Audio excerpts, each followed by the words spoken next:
예, 안녕하십니까. 송영익 변호사입니다. 오늘은 대여금 사건 관련해서 한번 검토를 해보고자 합니다. 대여금의 요건 사실이라는 부분이 중요합니다. 이 법률적으로 요건 사실이 주장하는 측에서 입증이 되어야 법원에서 상대방에게 금액을 지급하라, 이런 부분으로 판결을 내려줍니다. 그 요건 사실이 어떤 거냐, 이 부분에 대해서 우선 살펴보면, 돈을 빌려줬는데 아니면 돈을 받아야 되는 약정이 있는데 돈을 못 받고 있다 라고 한다면 원금이 얼마인지, 그리고 이자가 얼마인지. 근데 다만 이자 약정을 안 한 경우가 있습니다. 이자 약정을 안 한 경우 민법상으로는 연 5%의 이자를 청구할 수 있고, 이 연 5%의 이자를 넘어서는 연 12%의 이자를 청구할 수 있는데, 이 부분은 소송 촉진 등에 관한 특례법상으로 소장 송달이 된 이후부터 청구를 할 수 있습니다. 그리고 언제 돈을 받기로, 돈을 갚기로, 돈을 지급하기로 약정을 했다, 즉 변제기 부분에 대해서 입증을 해야 됩니다. 이게 가장 핵심적인 부분인 건데, 일반적으로 이와 같은 요건 사실 자체는 어디에 기재가 되어 있냐? 차용증에 기재가 되어 있죠. 돈을 빌려주면서 얼마를 빌려주고, 변제기는 언제고, 이자 약정이 있다면 언제, 내가 갚겠다, 못 갚으면 민형사상 책임지겠다 라는 내용이 기재되어 있는 것이 일반적으로 차용증입니다. 차용증이 없다라고 한다면 돈을 못 받느냐, 그런 부분은 아닙니다. 현금 보관증이나 확인서, 계좌 이체 사본, 이런 부분이 모두 증거가 됩니다. 그런데 이런 것도 없다, 그럼 못 받느냐? 그건 아닙니다. 녹취록이 있으면 받을 수가 있습니다. 그런데 이런 부분이 이거 있고 이거 없어도 된다, 이거 있고 이거 있고 이거 없으면 안 된다, 이런 부분은 아니고요. 보안에서 입증자료로 쓰이는 부분입니다. 차용증도 있고 확인서도 있다, 당연히 더 좋겠죠. 거기에 대해서 금액을 갚겠다라는 녹취서까지 있다라고 한다면 원고의 주장 내용에 대한 입증자료로 보완이 되고 충분히 인정이 될 수 있는 부분이죠. 이 부분을 우선은 살펴봤는데, 예를 들어서 이렇습니다. 현금 보관증이나 확인증이나 차용증이나 관련하는 계약서나, 이거는 양 당사자 사이, 아니면 돈을 갚아야 되는 의무가 있는 사람이 자신의 의사에 의해서 쓴 부분인데, 이 계좌이체 내역은 어떻게 보면은 A 계좌에서 대체 형식으로 B 계좌로 돈이 지급됐다는 내용만 입증이 되는 거죠. 이 지급됐다는 내역이 A 계좌에서 B 계좌로 돈이 들어간 계좌이체 사본이 나온다고 했었을 때 A가 B에게 돈을 빌려준 거냐를 입증하는 건 아닙니다. 즉 A의 계좌에서 B의 계좌로 돈이 이체되었을 뿐이다, 요 사실만 입증을 하는 겁니다.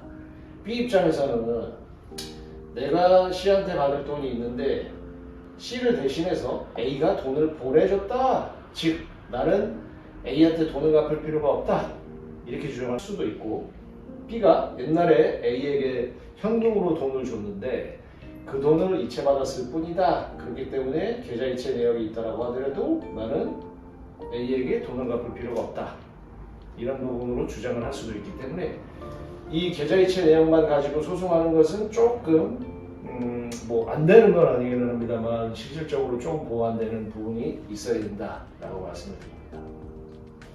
그럼 이런 대여금에 대한 요건 사실이 입증됐었을 때 돈을 어떻게 회수를 하느냐, 이 부분도 한번 살펴보면, 승소 판결이 있다라고 한다면 상대방 입장에서는 임의적으로 이행을 할 수도 있고요. 임의적으로 이행을 하지 않는다 그러면 채권자 입장에서는 압류, 추심 또는 압류 전부, 아니면 채무불이행자 명부 신청, 재산 명시, 재산 조회 같은 집행방법을 통해서 자신의 채권 자체를 받을 수가 있습니다. 그러면 이 부분은 승소 판결이 선고가 되거나 또는 선고된 승소 판결이 확정이 됐었을 때 전제로 하는데 소송 제기 전에는 어떻게 할까요? 이 부분에 대해서는 가압류가 필요합니다. 근데 이 가압류를 무턱대고 진행하는 것 자체는 약간 이제 좀 고민을 해보셔야 되긴 합니다. 가압류 집행재산이 무언지에 따라서 현금 공탁이나 보증보험 공탁이 나뉠 수가 있고 실질적으로 제3채무자 입장에서 내가 채무자한테 줄 돈이 없는데 뭐 채권자에 대한 가압류만 돼 있어서 제3채무자가 되게 불안해하고 채권자 입장에서는 제3채무자한테 받을 게 있나 보다 라고 하면서 다른 보존을 해야 되는 재산을 놓치는 경우가 있습니다. 이 어려운 얘기죠. 예를 들어서 이제 가압류를 했었을 때 이랬습니다. 채무자 B가 하나은행에 예금 채권이 있겠다. 그래서 나는 B한테 받을 돈이 있는데 B가 하나은행에 받을 예금 채권에 대해서 가압류 들어간다 라고 한다면 가압류 결정이 났었을 때는 이 부분만 확인이 됩니다. 법원에서는 원고가 B한테 받을 돈이 있느냐 입증 정도도 아니고 소명 정도만 입증이 된다면 B가 하나은행에 예금 채권이 있을 거다라는 전제하에 가압류 결정이 내려집니다. 그러면 아까 말씀드린 원고 입장에서는 하나은행에 B의 채권이 있나 보다 이렇게 생각을 하는데 하나은행 입장에서는 B는 계약자도 아니고 B가 계약이 돼 있어서 예금 계좌가 개설되어 있긴 하지만 돈 자체가 전혀 없고 돈이 있다라고 하더라도 질권자 가서 이거는 원고한테 줄 게 아닌데 라고 생각할 수도 있습니다. 이 하나은행이라는 제3채무자를 만약에 임대인으로 바꿔보죠. 내가 봤었을 때 B가 이 임대인하고 임대차 계약을 체결한 것으로 보인다. 왜? 이 사람 집에서 살고 있기 때문에. 물어봤더니 월세다, 전세다 얘기를 했기 때문에.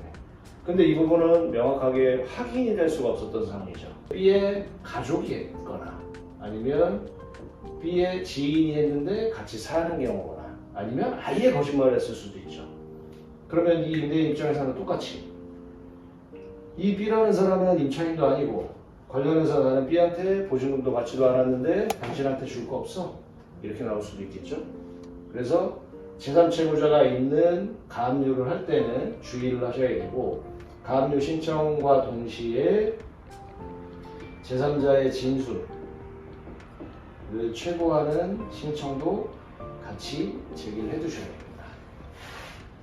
여기 이제 대여금 사건에 대한 가압류, 그 다음에 요건사실, 소송 진행, 집행까지 대략적으로 살펴봤는데 이 대여금만이 아닙니다. 뭐 대여금은 빌려준 돈이지만 이 외에 그냥 채무가 없는데 관련해서 연대에서 받겠다는 연대보증인을 상대로 한 소송도 동일하고요. 관련해서 별도로 지급 약정을 한 그 사람을 상대로 한 소송도 동일하게 판단하시면 됩니다. 그래서 오늘은 대여금을 포함해서 관련되는 약정금, 연대보증, 거기에 대한 가압류, 본안, 집행까지 한번 살펴봤습니다. 감사합니다.